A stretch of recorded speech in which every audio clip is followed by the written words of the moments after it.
Aslam friends, welcome to my YouTube channel. अभी मैं novel का पार्ट नंबर 16 स्टार्ट करने लगी हूँ। वीडियो अच्छी लगे तो लाइक जरूर कर दीजिएगा। साईं, बीबी को अस्पताल लेकर जाना है, हौसला करें, बीबी को कुछ नहीं होगा, वो बेहोश हैं। अपने मालिक को पत्थर का बना हुआ देखकर उसने तेज आवाज में कहा। वो समझ रहा था कि एहसान शाह की कैफियत को। एहसान शाह ने बेयकीन नजरों से रफीक की तरफ देखा, जैसे यकीन ना हो। हाँ साईं, बीबी ठीक है, अब जल्दी करें, कहीं देर ना हो जाए। खून बहुत बह रहा है। उनके अंदर किसी ने नई जान फूंक दी थी। सांस चलने लगी थी, वरना वो तो खुद अपनी बेटी के साथ ही खत्म होने वाले थे। हाँ हाँ, जल्दी चलना होगा। वो बार रब बोलते हुए उसे उठाए हुए तेजी से गाड़ी की तरफ बढ़े थे। तेज चलाओ गाड़ी। हानिया का सर अपने रुमाल से बांधते हुए ड्राइवर पर डाले थे। उनका बस नहीं चल रहा था कि हॉस्पिटल उड़कर पहुंच जाए। फुल स्पीड में गाड़ी होते हुए भी उन्हें कछुए की चाल लग रही थी। आज से पहले इतना बेबस उन्होंने खुद को कभी महसूस नहीं किया था। दिल काबू से बाहर था, जिस्म हौले हौले कांप रहा था। औलाद का दर्द जिस्म से सारा लहू निचोड़ लेता है। पूरे जिस्म में दर्द की लहरें सी उठ रही थी। इस वक्त एहसान शाह की यही हालत थी। कांपते हाथों से हानि का खून से तर चेहरा बड़े आराम और नरमी से साफ कर रहे थे। मेरी प्यारी बेटी, मेरी छोटी सी प्रिंसेस, अपने डैड से नाराज है ना? अब डैड आ गया ना, सब ठीक कर देंगे। उसके सुर आंखों से आंसू जारी थे। जाने कितनी तकलीफ बर्दाश्त की होगी उनकी लाडली बेटी ने अब तक। क्या क्या सह रही होगी। यूं आधी रात को सड़क पर अपनी इज्जत और जान दरिंदों से बचाती हुई एहसान शाह और शाह खानदान की बेटी थी, जिनके बाप दादों ने गैर औरतों की इज्जत के लिए अपनी जान को भी परवाह ना की थी। औरत को आला तलीम दिलवाना, एक मुकाम दिलवाना, वरनी की रस्म को खत्म करना, जिस पर जाने कितने कबाइल उनके दुश्मन हो गए थे, मगर उन्होंने हिम्मत ना हारी। और आज उनके दूर दूर तक के गांव में वरनी की रस्म को जड़ से ही खत्म कर दिया गया था। औरतों पर जुल्म करने वाले को वो सख्त से सख्त सजा देते थे। और आज उनकी अपनी बेटी सड़कों पर बिना दुपट्टे चप्पल के रुल रही थी। उनके दिमाग की शरियानी फटने लगी थी। जो अपने भाई के मारने पर भी नहीं रोए थे, सबके लिए खुद को मजबूत रखा, आज बेटी के लिए रो पड़े थे। ये दर्द ही ऐसा है कि पता दिल को भी पिघला देता है। मुलाजिम ने अफसुदा थे अपने शेर जैसे मजबूत साईं को इस कदर दुखी देकर। हॉस्पिटल आ चुका था, जल्दी से उसे उठाए हुए अंदर की तरफ भागे थे। हर तरफ अफरा तफरी मच गई थी। एहसान शाह जैसी बड़ी शख्सियत को कौन नहीं जानता था। डॉक्टर्स बुखलाए से भागे चले आए थे और हानिया को स्ट्रेचर पर डाले हुए अंदर रूम में लेकर चले गए। एहसान शाह की दाढ़ी अरूज पर थी। उनका बस नहीं चल रहा था कि क्या कर दे। सीनियर डॉक्टर दर हानिया के आगे पीछे जमा थे। आहड़ को वो जिसकी बेटी थी, वो इस जैसे कितने ही हॉस्पिटल को खरीद सकता था, आग लगवा सकता था, और कोई उसका कुछ बिगाड़ नहीं सकता था। वो कॉरिडोर में जहमी शेर की तरह इधर से उधर चक्कर लगा रहे थे। आज उनका कलेजा नोच लिया गया था। अभी 2 मिनट ही हुए थे जब वो चीख उठे। कितना टाइम हो गया है, क्या हुआ है मेरी बेटी को? तुम सब जान मार रही हो, अभी तक बताया क्यों नहीं है? कैसी है वो? सर, मैडम को बहुत ज्यादा चोटें आई हैं, ट्रीटमेंट चल रहा है, मगर खतरे की कोई बात नहीं है, ज्यादा गहरी चोटें नहीं है। आप प्लीज रिलैक्स करें, जल्दी करो, मुझे मेरी बेटी बिल्कुल ठीक चाहिए, वरना किसी के लिए भी अच्छा नहीं होगा, समझे तुम? अब जाओ। डॉक्टर खुदा का शुक्र करता हुआ अंदर की तरफ तेजी से बढ़ गया था, जहाँ कहाँ शेर के मुंह में फंस गया था। रफीक, पता करो किसने जरूरत की है एहसान शाह की बेटी पे बूढ़ी नजर डालने की। वो गुंडे किसी भी हाथ में मरना नहीं चाहिए। तरपार तरपार कर मारूंगा मैं उन्हें, जब तक मैं ना आऊं। इन दरिंदों को टॉर्चर सेल में रखो, हर तरह का टॉर्चर दो उन्हें, और पता लगवाओ कि शाबेश 1 महीना क्या क्या करता रहा है। उसके पल पल की खबर मुझे अभी और इसी वक्त चाहिए। मेरी बेटी की तकलीफ का हिसाब हर एक को देना पड़ेगा, वो चाहे मेरा बेटा ही क्यों ना हो। इतना कुछ हो गया, उसका कुछ पता नहीं है। आधी रात को उसकी बीवी के पीछे गुंडे पड़े हुए थे, वो कहाँ था? किस इंसान के हाथ में उन्होंने अपनी बेटी को दे दी थी? सोच सोच के पागल होने लगे थे। लाल अंगाड़ा आंखों से वो गुस्से से बोल नहीं दाड़ रहे थे। अब उनके सीने में तकलीफ होने लगी थी। दिल भी कितना बर्दाश्त करता। कितने ही दिन उन्हें हानिया की याद सताती रहती। बुढ़े बुढ़े वहां आते, इसलिए आज देर रात तक उन्होंने हानिया से मिलने का प्लान बनाया था। उनका काम ऐसा था कि वो पब्लिक में आराम से बाहर नहीं निकल सकते थे। ड्राइवर को भी बाबा जल्दी चलने का कहते हुए दिल बैठा जा रहा था। रास्ता था जो खत्म होने में नहीं आ रहा था। माँ बाप का दिल तो वैसे भी औलाद पर आने वाली हर मुसीबत को महसूस कर लेता है। अब नहीं समझ आया था कि क्यों वो इतना बेचैन थे। जब से हानिया शाहवेज के साथ यहाँ आई थी, ऐसी कोई रात नहीं थी कि जो वो सुकून से सोए हों। हर बार पूछने पर शाहवेज उन्हें तसल्ली देता कि यहाँ सब ठीक है, हम दोनों खुश हैं, बस हानिया अभी आपसे नाराज है तो बात नहीं करना चाहती। उनकी सिक्योरिटी के लिए गार्ड्स पूरे हॉस्पिटल में फैले हुए थे। आज सब ही हैरान थे कि अपने इतने नरम अंदाज, हमेशा चेहरे पर मेहरबान सी मुस्कुराहट रखने वाले मालिक का ये जलाली रूप देखकर मगर अपनी जगह पर बिल्कुल साथ खड़े थे, और ये उनकी ड्यूटी थी। रफीक अपनी पूरी जिंदगी में इतने गुस्से में पागल होते हुए एहसान शाह को कभी नहीं देखा था जितना आज देख रहा था। जो हुक्म शाह साईं।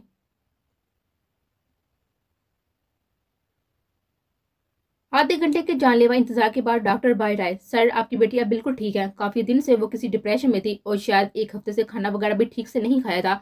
बहुत ज्यादा वीक है। अभी नींद के इंजेक्शन के जरिए से सो रही हैं। 4-5 घंटे बाद उठ जाएंगे। डॉक्टर की बात पूरी होने से पहले ही वो तेजी से हानिया के रूम की तरफ बढ़े थे। वो पैर पर इंजेक्शन के जेर असर गहरी नींद में थी। हाथ में ड्रिप लगी हुई थी। आंखों के गिर्द पड़े हुए हल्के जर्द रंगत कमजोर लागत जिसम वो तो कहीं से भी उनकी वो बेटी नहीं लग रही थी जो अपनी माँ के पास आई थी। आंखें बंद थी उनसे और सारी दुनिया से नाराज पड़ी हुई थी, जैसे कभी अब आंखें नहीं खोलनेगी और ना ही बात करनी है। हाँ, तुम नाराज भी तो थी मुझसे, होना भी चाहिए। आह, तुम्हारे बाप ने तुम्हें दूसरों पर भरोसा करते हुए तुम्हें अकेला किया था और लोगों ने तुम्हें लावारिस समझकर जो दिल चाहा सलूक किया। एहसान शाह उसके करीब बैठते हुए आंखों में आंसू लिए उसे देख रहे थे।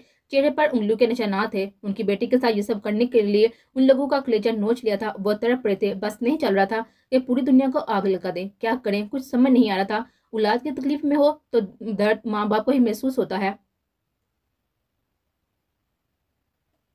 रात अचानक जैनब की तबीयत खराब होने की वजह से वो उसे लेकर डॉक्टर के पास गया था, जिसको सांस लेने में प्रॉब्लम हो रही थी। उसके मुताबिक उसकी ये तबीयत इसी तरह खराब होती है जो डॉक्टर की ट्रीटमेंट से ही ठीक हो सकती है।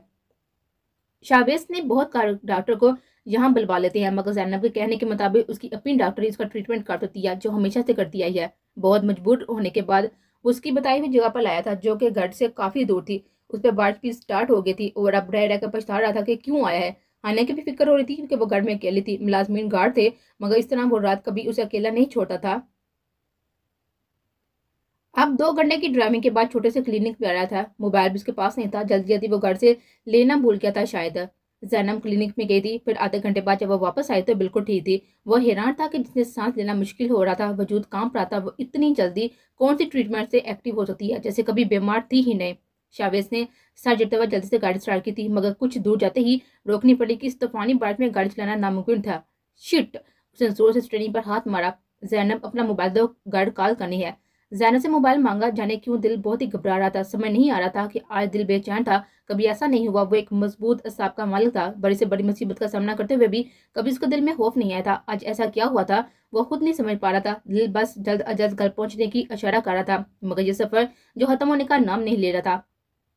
मेरा मोबाइल तो घर ही रह गया था क्योंकि मेरी तबीयत जो खराब थी। उसने कमजोर सी आवाज बनाकर कहा। शाहबेज अब सही मैनू में झंझला गया था। बारिश रुकने का नाम नहीं ले रही थी। जैसे ही बारिश को कम हुई तो शाहबेज ने गाड़ी फुल स्पीड में आगे बढ़ाई थी। चेपर चट्टानों जैसी साथी थी। जैनब को तो उसकी कुछ कहने की हिम्मत नहीं हुई थी। वैसे भी सुबह के 4 तो बज ही जाते घर पहुंचते पहुंचते, और इस वक्त उसका काम हो चुका होगा।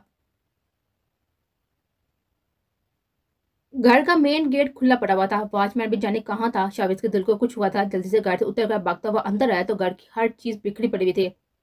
पूरे घर में मौत का साथ सन्नाटा छाया हुआ था। लॉन्च में आने के कमरे के पास उसका दुपट्टा पड़ा हुआ था, जिससे शावेज के पैर तले से जमीन खींच ली। किसी अनहोनी के एहसास से उसका दिल घबराया था। अब पूरे घर में पागलों की तरह हर जगह हानिया को ढूंढ रहा था, मगर वो होती तो मिलती ना। जैनब का दिल कर रहा था कि खुशी से नाचे गाए, मगर चेहरे पर परेशानी से जाए हुए शावेज को देख रही थी। उसे बुरा भी लग रहा था कि शावेज का खाने की फिक्र में पागल होना। अब इतना भी क्या पागलपन कि वो भी उस इंसान के लिए जिससे नफरत हो। बूढ़े बूढ़े मुंह बनाती हुई सोच रही थी, कह तो सकती नहीं थी उस भूखे शेर के सामने कुछ। घर को देखकर लग रहा था जैसे जहाँ पर चोरी की वारदात हुई है, मगर उसकी बीवी कहाँ थी और बाकी सब मुलाजमी गार्ड्स। एक कमरे में गार्ड्स, चौकीदार, मुलाजमा सब बेहोश पड़े हुए थे। गार्ड्स पर ठंडे पानी डालकर होश में लाया। अब उसकी शामत आई हुई थी क्योंकि सभी बेहोश मिले थे, मगर हानिया कहीं नहीं थे। क्या हुआ है जहाँ, मेरी बीवी कहाँ है? इतने दिनों का खौफ आज उसके सामने हकीकत बनकर खड़ा हुआ था। उसका दम घुटने लगा। साईं, हमें नहीं मालूम क्या हुआ है। हम सब रात का खाना खाया और फिर कुछ याद नहीं क्या हुआ। तुम सब आंधे होकर बैठे हुए थे। दिमाग नहीं तुम लोगों के पास कोई? तुम्हें कुछ भी कोई खिलाकर मेरी बीवी को मेरे ही घर से लेकर गया और तुम लोग कह रहे हो तुम्हें से किसी को कुछ पता ना चला। इतने ही दिमाग से फारूक हो तो यहाँ क्या कर रहे हो? कहीं और जाकर मरो। यहाँ से निकलो, दफा हो जाओ सबके सब यहाँ, वरना एक एक को आग लगा दूंगा। वो बोल नहीं रहा था, हकीकतन घायल शेर की तरह दौड़ रहा था, जिसकी गूंज से सारे मुलाजमीन कांप उठे थे। गार्ड तो उसने अपने ब्लेड से उधेड़ दिया था, अपने बेल्ट से उधेड़ दिया था। जरीना ने हिम्मत करती हुई आगे बढ़ी थी। आज उसका जलाली रूप देखकर सब कांप रहे थे।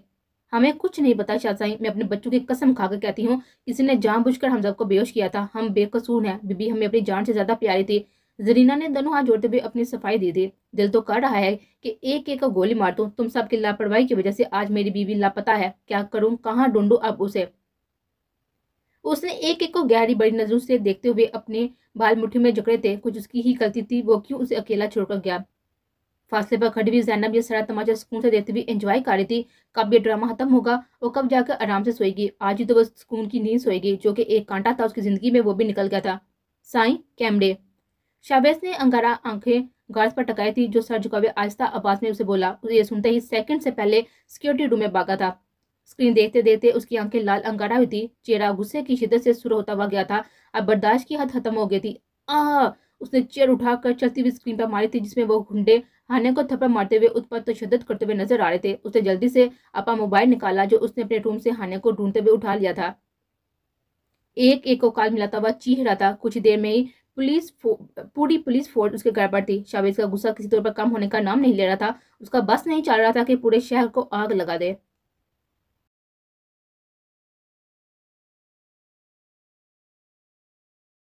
आज हान्या को किडनैप्ड हुए दूसरा दिन था। सिगरेट पर सिगरेट पीते हुए बेचैनी से कमरे में टहल रहा था।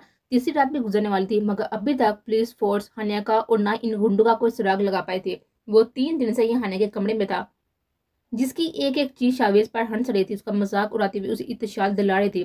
3 दिन से वो कसरत से सिगरेट नोशी कर रहा था, वरना बीच जान को ये सब पसंद नहीं था, तो वो भी बहुत कम कभी कभार पीता था। अब तो उसकी जिंदगी, उसकी मता जान उसे दूर जाने किस हाल में होगी। इन दरिंदों ने क्या सलूक किया होगा, जाने जिंदा भी है या नहीं। ये सोच आते ही उसका चेहरा लट्ठे की तरह सफेद पड़ जाता था। बेबसी सी बेबसी थी। ऐसा ही तो होता है जब कोई अपना हमसे दूर चला जाए, या हम या दुनिया से दूर चला जाए, तो बाद में इंसान यूं ही तड़पता है उसे दोबारा हासिल करने के लिए, क्योंकि इस दुनिया में जीते जागते इंसान से ज्यादा मुर्दों की अहमियत है। जिंदा के मरने का इंतजार करो, फिर उसे माफी मिलेगी। अब तो बस रोने की ही कसरत बाकी थी। अपने हर मुमकिन जराए इस्तेमाल कर चुका था, मगर हान्या को जमीन खा गई या आसमान निकल गया, कुछ मालूम नहीं था। वक्त गुजरने के साथ शावेज के पूरे वजूद में बेचैनियत रियायत कर रही थी। उसकी बीवी गायब थी और वह मफलूज बना हुआ कुछ भी नहीं कर सकता था। लानत तो उस पर, उसके ओहदे पर, ना मुकाम पर, किसी काम का ये सब, जब वो अपनी बीवी को नहीं ढूंढ पाया। उसका बस नहीं चल रहा था कि जमीन का तहता उल्ट कर जमीन के तह में से उन दरिंदों को निकाला है जिन्होंने शावेज की इज्जत पर हाथ डालने की जुर्रत की है। लहू रंग होती हुई आंखों से बिना पलके झपकाए इजेक्टर खाने की चेन लॉकेट को हाथ में लिए हुए बैठा घूर रहा था, जो उसने हाने को गिफ्ट में दी थी। ये भी उसे बाहर लॉन्च में पड़ा हुआ मिला था। बेबसी, शदीद बेबसी। आज वो जिंदगी में खुद को दूसरी बार बेबस महसूस कर रहा था। शिद्दत से दिल किया कि मर जाए, मगर यह नहीं कर सकता था जब तक हाने के मुजरिमों को मौत के घाट न उतार दे।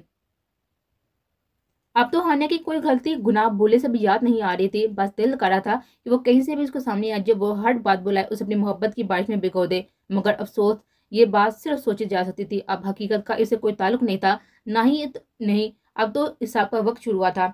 जब भी रूम का दरवाजा खोलते हुए असद अंदर आया, जिसके साथ साथ दिन रात एक किए हुए भागा हुआ दौरी कर रहा था। कुछ माह से वो किसी मिशन के सिलसिले में शहर से बाहर था। 2 दिन पहले ही आया था और अपनी पूरी सोर्स लगाकर हानिया को ढूंढ रहा था। क्या हुआ असद, कोई बुरी खबर मत देना मुझे।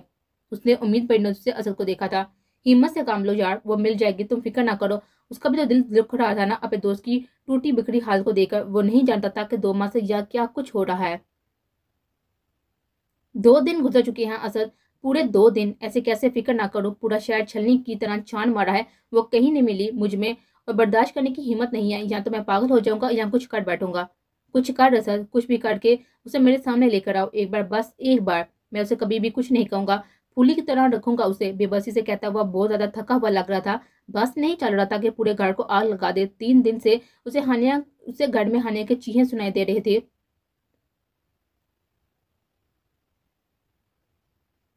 हॉस्पिटल में हाने के रूम में बैठे हुए ईशान शाह का बीपी खतरनाक हद तक शूट कर गया था। फौरन ट्रीटमेंट दी गई थी। दूसरे ही दिन वो हाने को डिस्चार्ज करवाते हुए अपने साथ घर ले आए थे, जो शहर में था।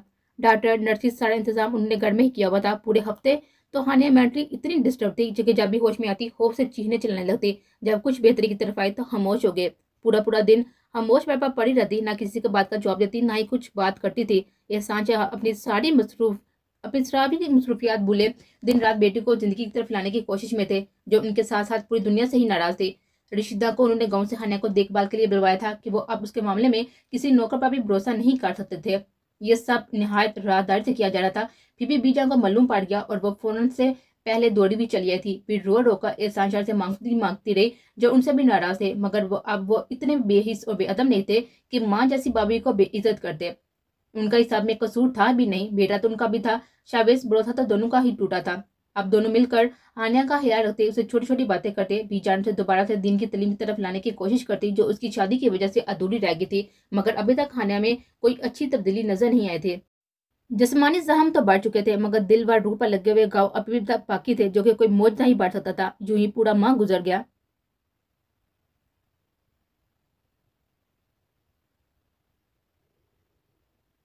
शावेज शाह, तुम नहायत बेगैरत इंसान हो। मैं इस वक्त को कोसता हूँ जब मैंने अपनी बेटी तुम जैसे बेहिस इंसान के हवाले की। आज से मैं तुम्हारे लिए मर गया और तुम मेरे लिए। भूल जाओ तुम्हारा कोई बाप भी था। अब जिंदगी में कभी मुझे अपनी शक्ल मत दिखाना। तुम कातिल हो मेरी मासूम बेटी के। रैश ड्राइविंग करते हुए एहसान के अल्फाज उसके कान में गूंजे थे। उसने तो सोचा भी नहीं था कि अब इन दो हस्तियों के सामने जवाब दे भी है। वो बाप जैसे चचा और माँ, जब उन्हें इस सबक का इल्म होगा तो कौन कौन सी क़यामत आएगी। वो तो अपने ही गाम में खोया हुआ था। एहसान की काल उसे हकीकी दुनिया में लाई। उनकी वो नफरत से पूर्ण अल्फाज अभी तक उसके कान में गूंज रहे थे। उसकी सुरह लहू रंग आंखों से आंसू जारी थे। कुछ भी नहीं बचा था उनकी जिंदगी में, सब खत्म हो गया। अब जब बीजान की तबीयत खराबी का सुनते हुए फौरन गाँव भागा था, मगर बीजान ने उसे मिलने से साफ इनकार कर दिया था और आइंदा हवेली आने से भी रोक दिया कि उनका कोई बेटा नहीं है, अब से मर चुका उनके लिए। वो जानता था कि बीजान अपने असूले के मामले में कितनी सहत है, और यहाँ तो मामला ही एक इंसानी जान का था, बेटी जैसी बहू का था, जो सालम के हाथों में अपनी जान से चली गई। स्पीड तेज से तेज होती जा रही थी, मगर उसे कोई भी होश नहीं था। उसकी आंखों के सामने बचपन से लेकर जवानी तक के सारे मंजर घूमने लगे। एक माह हो गया था इन अजीतों में जीते हुए। मरने की कोशिश करता तो माँ का चेहरा सामने आता। बाबा बहुत ज्यादा बुरा नजर आते। इस बुढ़ापे में कैसे उन दोनों को अकेला छोड़कर चला जाता, जो उसको अल्लाह के बाद अपना जिंदगी देने वाला इंसान थे। मोहब्बत, इज्जत, नाम, दौलत, शोहरत, लाड, प्यार, किस किस चीज का कर्ज चुका था इन दो फरिश्तों का। बेटी को तो वो इनसे अनजाने में छीन ही चुका था, मगर बेटा नहीं छीन सकता था। उसने झटके से ब्रेक लगाए थे। बाहर निकला तो उसका दम घुट रहा था, गहरी गहरी सांस से लेने लगा था, मगर दिल में जो आग लगी थी उसे बुझाना इतना आसान नहीं था। अभी तो और भी बहुत से इम्तिहान बाकी थे। एक माँ से उसे कोई भी होश नहीं था, ना बिजनेस का ना ही घर का। वो अब ये हारने के लिए रूम में सोता था और सारा वक्त वहीं पर गुजारता। उसकी हर एक चीज छू कर उसके लम्स को महसूस करने की कोशिश करता। उस कमरे से उसे आने की खुशबू आती थी। घर में क्या हो रहा था क्या नहीं उसे कोई लेना देना नहीं था। किसी को भी उसके रूम में आने की इजाजत नहीं थी। शुरू में जैनब भी आई, मगर वो उसे भी काट खाने को दौड़ता, जिस पर वो अंगारों पर लौट रही थी। इतना सब करके भी उसके हाथ क्या आया। माँ का जेवर चुराकर इन खौफनाक गुंडों को दिया। कमाल से शादी के बाद कितनी बार उसने कमाल को बात करते हुए देखा था, जो सिर्फ कॉल पर बात करते, मोबाइल पर ही मारने वाले की पिक्स लेते और अपना काम कर देते थे। इसके बहुत से सिगरेट अकाउंट थे जिनमें से पैसा ट्रांसफर कर दिया जाता था। इसने नंबर तो उसी वक्त नोट कर लिया था कि उसका इरादा तो कमाल को भी मरवाने का था, मगर इस वक्त ना ही उसके पास पैसे थे ना ही मोबाइल। इतनी मेहनत के बाद नाकामी का मुंह देखना पड़ा था। क्या क्या झूठ नहीं कहे थे उसने। पूरी रात जगह जगह की हाँक छाड़ने के बाद वो थका हुआ घर आया।